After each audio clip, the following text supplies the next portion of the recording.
Дерето край хуманитарна гимназия се е превърнало в развъдник на растителни видове. Там могат да се открият буйно израснали магарешки, бодил, грудков бълдаран и други видове. Те са опасали коритото на река Добричка така, че достъпът до него се превръща в приключение за любителите на екстремни ситуации. Затлачването на същото това дере обаче беше една от спряганите причини за унищожителното наводнение, сполетяло града ни преди 2 години. Живущите в района в началото на пролетта сигнализираха в общината за състоянието му. Тогава от кметството заявиха, че ситуацията не е притеснителна. Състоянието му се следи всеки ден, също и прогнозата за времето, а дерето се почиства редовно. Днес обаче ситуацията е различна. Наистина много работи обещава и кмета, и той, и щяха да чистят отново там дерето, но така и само с обещанията се стана.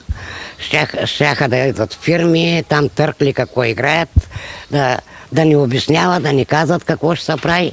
Ако слезете да видите, дерето отново е забатачено.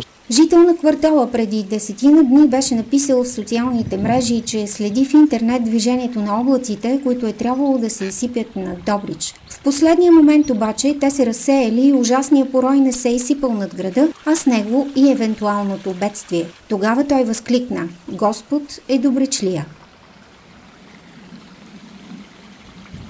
Над 2000 фолклорни изпълнители от цялата страна ще вземат участие в 48-то издание на събора Песни и танци от Слънчева Добруджа край Дебрене на 25 юни. На 5 естради в историческата местност Славната Канара ще се представят певчески групи, танцови и инструментални състави и индивидуални изпълнители. Тук се събират няколко поколения, които ревниво пазят и съхраняват българските традиции, за да ги преплетат в уникална фолклорна магия.